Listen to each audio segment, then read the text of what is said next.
हमारे ऊपर प्रभु की कृपा है ये हम कैसे पहचाने? तो ये 8 लक्षण प्रकट होने लगते हैं जिस पर हरिजू की प्रियाजू की कृपा है।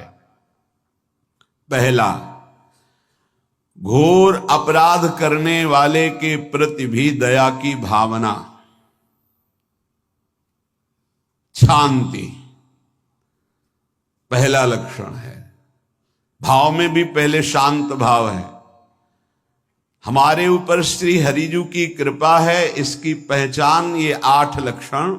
पहला, शांति, अर्थात घोर अपराधी के प्रति भी गुस्सा ना क्षमा करना, ये हरि की कृपा का लक्षण है।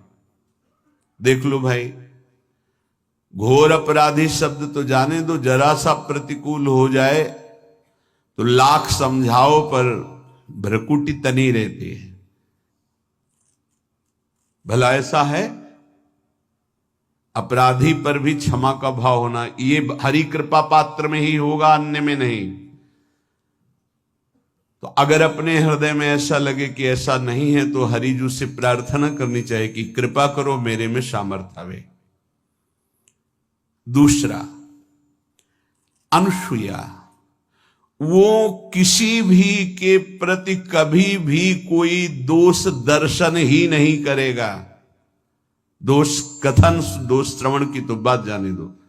अनुसूया, दूसरों के गुणों में दोष ढूंढना, ये नहीं होता। हरि कृपा पात्र में ये नहीं होता। ये सब भजन के नाश करने वाले।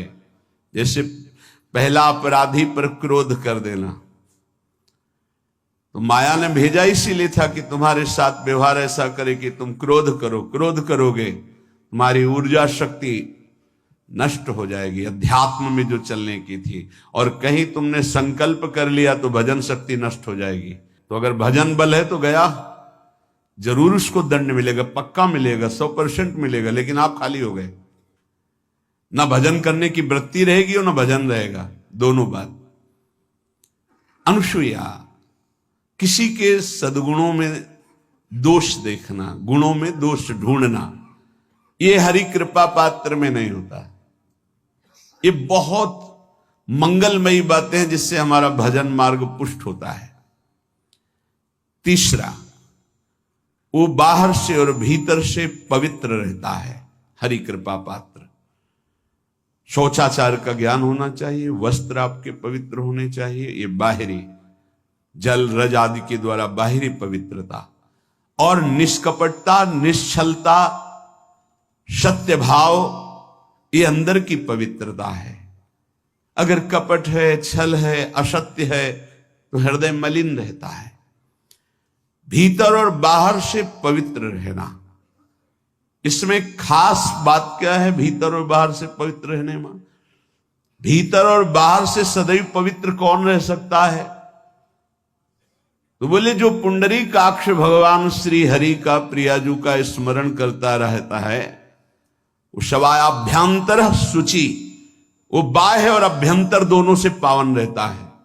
तीसरी जो कृपा का लक्षण है, अर्थात वो सदैव भगवत चिंतन परायण, शौचाचार का पालन करने वाला, बाहर और भीतर से हरि कृपा पात्र पवित्र रहता है। चौथा, ऐसे कार्यों का अनुष्ठान न करे जिनमें हमारा भजन छूटता है, जिनमें सत्य छूटता है, जिनमें भगवत भाव छूटता है। जैसे आपके ऊपर कृपा हुई, आप भगवत मार्ग में चल रहे हैं, अब आप ऐसे संसारिक कार्यों का अनुष्ठान कर रहे हैं जिनमें आपकी चित्तवृत्ति बिल्कुल भगवत विमुख हो रही, तो जीवन का लाभ क्या होगा? लाभ तो है भगवत स्मरण सहित। जैसे कल एक ने प्रश्न किया कि मैं खाता तो नहीं हूं लेकिन मांस की दुकान में मांस बेचता हूं, होटल आदमी, क्या उचित है? ये उचित कैसे हो सकता है? तुम और भी तो व्यापार कर सकते हो। जरूरी है धर्म का पालन करने की इच्छा करते हो, धर्म आचरण करते हो, ऐसा नहीं। तो विरत बहुकर्मा, उन कर्मों से हमें विरत रहना है जो हमारे धर्म के विरुद्ध है, जो भजन के विरुद्ध है। हरि कृपा पात्र ऐसे कर्मों का अनुष्ठान कर ही नहीं सकता। अपने भजन का फल देखना भगवत कृपा पात्र के, सबको प्रदान कर देना। हिम्मत है? अपने भजन, इतनी मेहनत से किया हुआ भजन, भजन होने के बाद हे प्रभु इस भजन का फल हो, सर्वे भवन्तु सुखिना सर्वे सन्तु निरामयः। यहां तो कहते महाराज एक माला रोज आपके लिए करता हूं कि आपकी बीमारी ठीक रहे, तो शेष किसके लिए करते हो प्रभु? शेष क्या? अगर इष्ट और गुरु के लिए तुम्हारा है कि एक माला करते तो फिर इतनी माला करते तो हमें क्या होगा? सब आपको दे देंगे तो हमें क्या होगा? तभी भजन का रहस्य नहीं जाना। छठवां, अपने भजन से अपने लिए कुछ भी ना चाहना और दूसरों की तो बात जाने दो, दूसरों से कुछ ना चाहना ये तो ठीक है, अपने भजन से अपने लिए कुछ ना चाहना है हिम्मत। देखो ये हरि कृपा पात्र में हिम्मत होती है। अपना भजन अपने प्रयोग में ना लाना, इसका भी आंतरिक रहस्य है। अपने प्रयोग में आप शरीर को लेकर के बोलेंगे, अगर स्वरूप को लेकर तो प्रयोग की कोई वहां जरूरत ही नहीं, स्वरूप पूर्ण काम है, वहां कोई अभाव नहीं। जब आप कोई भाव अपने लिए करेंगे तो देह भाव होगा, देह भाव से किसी विषय की मांग होगी। विषय पूर्ति भजन का फल नहीं होता, भजन का फल होता विषय निवृत्ति। बहुत जोर की बात है, कैसे समझ में आए? अपने भजन का भी फल अपने लिए नहीं, दूसरों से कुछ चाह रखना तो बात ही जाने दो, भजन से भी कोई अन्य सुख की चाह नहीं हुई। क्या चाहिए?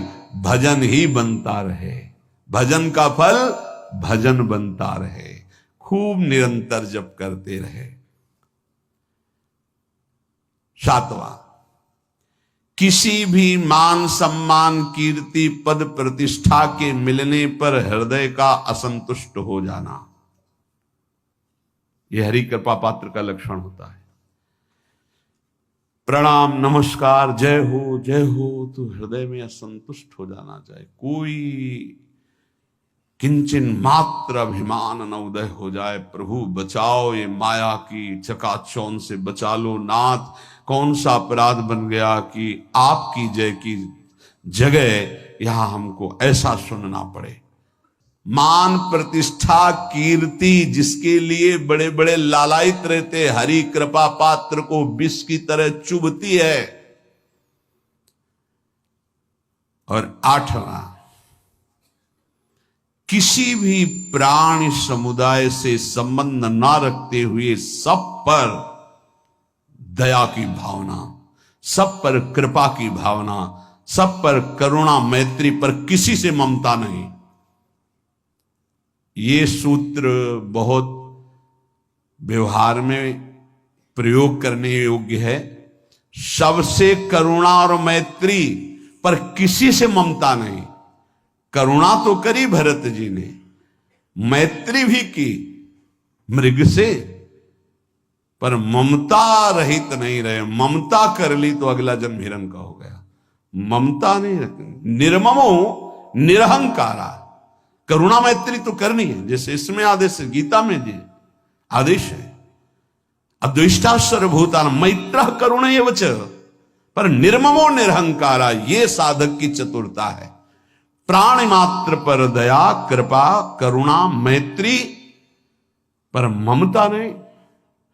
ममता किसी से, और यहां करुणा मैत्री ये तो गायब हो गई, केवल ममता रह गई है। अपने शरीर से ममता, शरीर संबंधियों से ममता, विषय भोगों से ममता, यही जहर है।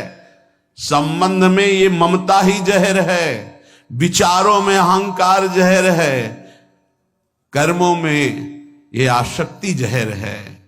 इसी जहर को मिटा दे तो जीवन मुक्त महापुरुष कर्म करते हुए, विषय सेवन करते हुए, वार्ता करते हुए, विचार करते हुए, बिल्कुल जहर रहित उसका जीवन हो गया।